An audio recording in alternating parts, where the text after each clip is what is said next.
పల్లవి ప్రశాంత్ ఈ పేరు తెలియని వాళ్ళైతే ఎవరు ఉండరు. రైతు బిడ్డను అంటూ బిగ్ బాస్లోకి అయితే వెళ్ళాడు. అక్కడ విన్నర్గా కూడా గెలిచారు. కాకపోతే అక్కడ గెలిచే సమయంలో అంటే ఆ బిగ్ బాస్ ఆడుతున్న క్రమంలో ఏంటంటే నేను విన్నర్ అయితే నాకు వచ్చిన డబ్బులు నేను పేద రైతులకి సహాయం చేస్తా అని చెప్పిన సందర్భాలు మనం చాలాసార్లు చూసాం. అయితే ఇప్పుడు ఇదే పల్లవి ప్రశాంత్ని చాలామంది ట్రోల్ చేస్తున్నారు. నీకు డబ్బులు వచ్చినాయి, ఇంకా ఎందుకు నువ్వు హెల్ప్ చేయట్లే అని చెప్పేసి అయితే ట్రోల్ చేస్తారు. సో ఈ అంశాన్ని మనకి వివరించడానికి మనతో పాటు ఉన్నారు ప్రముఖ సినీ క్రిటిక్ దాసరి విజ్ఞాన్ గారు. నమస్కారం అండి. నమస్తే. సరే, ఇప్పుడు చూస్తుంటే బిగ్ బాస్ ఫేమ్ పల్లవి ప్రశాంత్ అలియాస్ రైతు బిడ్డ అని చెప్పుకొని చాలా ఫేమస్ అయిపోయి ఎట్టకేళ్ళకి తను అనుకుంది సాధించాడు. బిగ్ బాస్లో విన్నర్ అయ్యాడు. ఆ విన్నర్ అయ్యి అంటే ఆ ఆట బిగ్ బాస్లో ఆడే క్రమంలో చాలాసార్లు చెప్పాడు, నేను గెలిస్తే నేను నా లాంటి రైతు బిడ్డలకి సహాయం చేస్తాను, పేద రైతులకి సహాయం చేస్తానని చెప్పేసి చాలాసార్లు చూసాం అందులో. అయితే ఇప్పుడు ఏంటంటే ఇప్పుడు ఈ పల్లవి ప్రశాంత్ ట్రోలింగ్కి గురవుతున్నాడు. ఎందుకు అంటే గెలిచావు, విన్ అయ్యావు, డబ్బులు వచ్చాయి, బట్ స్టిల్ నువ్వు ఇంకా ఎవరికి పేద రైతులకి హెల్ప్ చేయట్లేదు అని చెప్పేసి ఆయన ట్రోల్ చేస్తున్నారు. అసలు ఏం జరుగుతుంది? ఫస్ట్ నుంచి కూడా ఇదంతా చూస్తే కాంట్రవర్సీ అవుతుంది. సో ఇప్పుడు మరి ఇలా పల్లవి ప్రశాంత్ ఏమన్నాడంటే విన్నర్ అమౌంట్ ఏం చేసి పేద రైతులకి ఇస్తా అని ఒక మాట అన్నాడు. అంతకుముందు కూడా చాలామంది నేను ఈ డబ్బులను క్యాన్సర్ పేషెంట్స్కి ఇస్తా, నేను గెలిచిన అమౌంట్ని అది చేస్తా ఇది చేస్తా అని చాలామంది చెప్తే వాళ్ళని కూడా అడిగారు. ఫస్ట్ ఆఫ్ ఆల్ వాడు గెలుచుకున్న డబ్బులు వాడు ఏం చేసుకుంటే వీళ్ళకి ఎందుకు? ఓ మాట చెప్పాడు కరెక్టే. అయితే ఈ డబ్బుల్నే నేను అక్కడ ఇస్తా అని ఏముంది? ఎప్పుడైనా ఎంతైనా ఇచ్చుకోవచ్చు, వాళ్ళ ఇష్టం. అది సాయం చేయడం అనేది మనిషి ఇష్టం అంతే. అండ్ గెలుచుకునే అమౌంట్ కూడా అబ్బాయి ఇష్టం. సరే ఏదో చెప్పాడు నేను పలానా వాళ్ళకి హెల్ప్ చేస్తా అని. ఏం చేశారంటే వీడు గెలిచి ఇంటికి వెళ్ళిన వెంటనే, ఆ జైలు నుంచి బయటకు వచ్చి ఇంటికి వెళ్ళిన వెంటనే పేద రైతులందరూ గుంపు వచ్చి ఇంటి ముందు ధర్నా చేస్తారు, నాకు సాయం చేయి, నాకు సాయం చేయి, నాకు సాయం చేయని. అరే ఇదేంట్రా బాబు ఇట్లా అంటే కావాలని ఎవరో పంపడం, ఎగదోడడం అనమాట. నువ్వు అక్కడ వాళ్ళ ఇంటికి వెళ్ళి పేద రైతు అని చెప్పవా, డబ్బులు ఇస్తాడు అంతే. ఏంటిది ఇట్లా బాబు మీరందరూ ఎవరు మా ఇంటికి ఇట్లా వచ్చి మూకుమ్మడి దాడి చేయకండి, నేనే ఎవరైనా ఎంపిక చేసుకొని వాళ్ళకి సహాయం ఖచ్చితంగా చేస్తాను అని చెప్పేసి అన్నాడు. ఈయన ఏం చేశాడు, ఇట్లా ఉంటే బాగోదులే, ఎవరికైనా సహాయం చేసి వీడియో పెడితే బాగుంటుంది కదా అనుకున్నాడు. అక్కడే గజ్వేల్లోనే ఒక పేద రైతు కుటుంబం దగ్గరికి వెళ్ళి 1,00,000 రూపాయలు ఫిక్స్డ్ డిపాజిట్ చేసి 1 సంవత్సరానికి సరిపడా బియ్యం కూడా కొనుగోలు చేసి ఇచ్చి వాళ్ళకి ఎంత కావాలో అంత ఆ వీడియోని అప్లోడ్ చేసి యూట్యూబ్లో పెట్టుకున్నాడు. చూడండి, నెక్స్ట్ ఇంకొకరు సహాయం చేసి త్వరలో మిమ్మల్ని ఇంకో వీడియోతో మళ్ళీ కలుస్తా, అంతవరకు సెలవు, నమస్కారం అని చెప్పుకున్నాడు. ఇప్పుడు ఏమైందంటే ఇది అప్లోడ్ చేసి వారాలు గడుస్తుంది.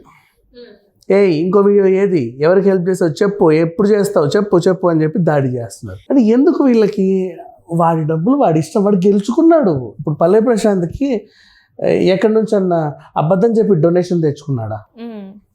లేదు కదా. విదేశాలకి నేను ఏదో నకిలీ ఆర్గనైజేషన్ పెట్టి నేను అందరి దగ్గర డొనేషన్లు కలెక్ట్ చేసేమన్నా మింగాడా? లేదు. వాడు పాపం కష్టపడి గెలుచుకున్నాడు. ఒళ్ళు పుండ్లయ్యేదాకా కింద పడి మీద పడి ఉరికి కొట్టించుకొని నెత్తినోరు బాదుకొని ఏడిచి సంపాదించుకున్నాడు. 100 రోజులు పాపం ఎక్కడో ఉండి సంపాదించుకున్నాడు. అది వాడి గెలుపు డబ్బులు అవి. అప్పటికి ఏదో నేను పేదవాళ్ళకి సహాయం చేస్తాను, చెయ్యి, మొత్తం చేస్తున్నా చెయ్యి, లేకపోతే ఎంతో కొంత చేసినా చెయ్యి, నువ్వు చెయ్యకుండా పర్లేదు, ఆ మాట చాలా బంగారం. అంటే ఇప్పుడు కాకపోయినా ఇంకెప్పుడైనా ఫ్యూచర్లో ఎప్పుడైనా నువ్వు అంటే ఇప్పుడు నీ స్థితి కొంచెం నువ్వు చూసుకొని మంచి ప్రయోజకమై ఇట్లా డబ్బులు పడేసే స్టేజ్కి వచ్చినప్పుడు, ఒక అంబానీ స్టేజ్కి వెళ్ళినప్పుడు, లేకపోతే కనీసం అట్లీస్ట్ నాగార్జున గారి స్టేజ్కి వచ్చినప్పుడు, ఒక వాళ్ళ గురుగారు శివాజీ గారి స్టేజ్కి వచ్చినప్పుడు కొన్ని డబ్బులు ఇట్లా 10 మందికి వాళ్ళ ఇష్టం. అది వీళ్ళు ఎవరు అడగడానికి. బేసికలీ గెలుచుకున్నాడు కష్టపడి, ఇస్తా అని చెప్పిన పాపని వెంటనే గబగబా ఇంటికి వెళ్ళిపోయారు. మాకు ఇవ్వాలి. ఎందుకు ఇవ్వాలమ్మా మీకు? చెప్పు, నువ్వు పేద రైతు, మాకు ఎలా తెలుసు? ఆ తర్వాత మళ్ళీ సరే నేనే ఎవరినైనా సెలెక్ట్ చేసుకొని ఇస్తా, ఒకటి సెలెక్ట్ చేసుకొని ఇచ్చావు. తర్వాత నెక్స్ట్ ఎవరు చెప్పు వాళ్ళ అడ్రస్ మాకి. అంటే ఇదంతా కావాలని పోక్ చేస్తున్నట్ట, లేకపోతే ఒక నార్మల్ ఒక రైతు వెళ్ళి బిగ్ బాస్లో టీవీలో కనిపించడం, అది కూడా 100 రోజులు కనిపించడం, ఆయనకి ఇంత పెద్ద ఫ్యాన్ ఫాలోయింగ్ ఏర్పడడం, ఇదంతా వేరే వాళ్ళు ఓర్చుకోలేకపోతున్నారా? జెలస్తో ఇదంతా చేస్తున్నారా ఏంటి? అసలు జెలసీతోనే చేస్తున్నారు. కొంతమంది ఏడిపించడానికి చేస్తారు, కొంతమంది కావాలని చేస్తారు. అండ్ ఇలా చాలామంది అడిగేసరికి మహా అయితే ఎంతమంది అడుగుతారు నిన్ను? ఓ 100 మంది అడిగారేమో, పోనీ 1,00,000 మంది అడిగారేమో. అడిగిన ప్రతి వెధవకి నువ్వు సమాధానం చెప్పాల్సిన అవసరం లా. ఎందుకంటే వాడికి ఆ వెధవకి ఇదే పని కాబట్టి నిన్ను పోక్ చేశాడు అంతే. వదిలే, ఎందుకు నువ్వు వాడికి సమాధానం చెప్పాల్సిన అవసరం ఏంటి? ఫస్ట్ ఆఫ్ ఆల్ పోతాడా నిన్ను అన్ఫాలో చేసుకుంటాడా? ఇన్స్టాలో చేసుకొని పోని. వాడు కాకపోతే మంచి ఫాలోవర్ ఇంకోటి వస్తాడు, అవునా? ఎందుకు వాళ్ళకి ఎవరికో సమాధానం చెప్పాల్సిన అవసరం ఏంటి? దేనికి? ఇప్పుడు ప్రతిసారి ఇప్పుడు మనకైనా కింద కామెంట్లు బంద్ వస్తాయి, ఏమేమో. అందరికీ సమాధానం ఎందుకు చెప్పుకుంటూ వెళ్తాం?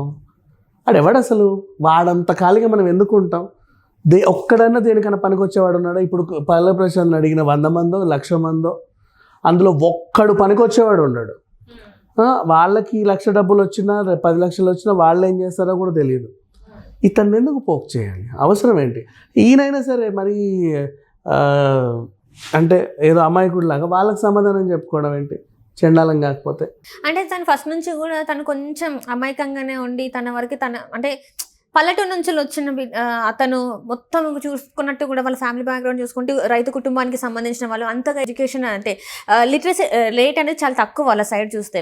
సో అందుకోసమే తనని ఇంత బాగా ఆడుకుంటున్నారేమో. అలానే మరీ శుద్ధ పూస అయితే కాదులే పల్లవి ప్రశాంత్. మరి అమాయకుడు అంటే మరి ఈ అమాయకుడు అయితే కాదు. పల్లెటూరు నుంచి వచ్చాడు ఏమీ తెలియదు అనేవాడైతే కాదు. కాకపోతే వీళ్ళందరూ ఏంటిది మెడలు తిరిగిన కొమ్ములు తిరిగిన నటీనటులు. ఎక్కడ ఎలా నటించాలో వాళ్ళకి తెలుసు.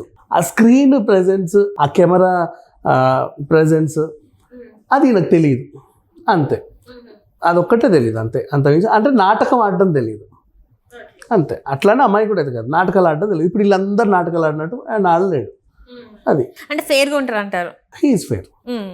కానీ కాకపోతే ఏంటంటే ఎప్పుడైతే దీన్ని బయటకు వచ్చాడో అప్పటి నుంచి ఈ ఇబ్బందులు ఇంకొంచెం ఆయనని అంటే మనం చూసాం స్టార్టింగ్ రోజు ఆయన బయటకు వచ్చిన రోజు అన్నపూర్ణ స్టూడియోస్ నుంచి బయటికి రాగానే ఆయన మీద పోలీస్ కేసు పెట్టడం అవన్నీ చూస్తున్నట్టయితే ఎంతవరకు జరగలేదు. పెద్ద పెద్ద సెలబ్రిటీస్ బయటకు వచ్చినా కూడా ఇలాంటిది ఏం కాలేదు, ఫ్యాన్స్ రాలేదు. కానీ ఈయన కోసం మాత్రం ఇంతమంది ఫ్యాన్స్ రావడం. ఎప్పుడైతే అన్నపూర్ణ స్టూడియోస్ నుంచి బయట పెట్టాడో అప్పటి నుంచి తనకు కొంచెం హార్డ్ టైంలోనే అనిపిస్తుంది. మనం చూస్తుంటే కేసులే కావచ్చు, ఆయన జైలుకి వెళ్ళి రావడమే కావచ్చు, ఇదంతా చూస్తుంటే అసలు ఏంటి ఆయన చుట్టూ ఏం జరుగుతుంది అనుకోవాలి. చుట్టూ ఏం జరుగుతుంది అని చెప్పాలనుకుంటే బేసికల్లీ ఈ స్టార్ మా ఈవెంట్లలో అయితే కనబడుతున్నాడు పాపం. అడప పండక్కో పబ్బకో వాళ్ళు చేసే ఏదో సంతకి అందరినీ పిలిచినట్టు ఈయనను కూడా పిలుస్తున్నాడు. మిగతా టైంలో ఇప్పుడు ఆయనతో ఎక్కువ మంది ఫోటోలు దిగడానికి వాళ్ళ ఇంటి చుట్టూ రావడం. సేమ్ కొన్ని రోజులు గంగమ్మ అనుకోకుండా స్టార్ అవ్వడం వాళ్ళ ఊర్లో, సేమ్ ఆ స్టార్డమ్ ఈయన కొన్ని రోజులుగా అనుభవిస్తున్నాడు. ఇంకొన్నాళ్ళు అలా ఉంటాడు, తర్వాత మళ్ళీ యథాస్థాయి మళ్ళీ తన పని తాను చేసుకుంటాను అంటారు. Right. Thank you so much. Thank you so much.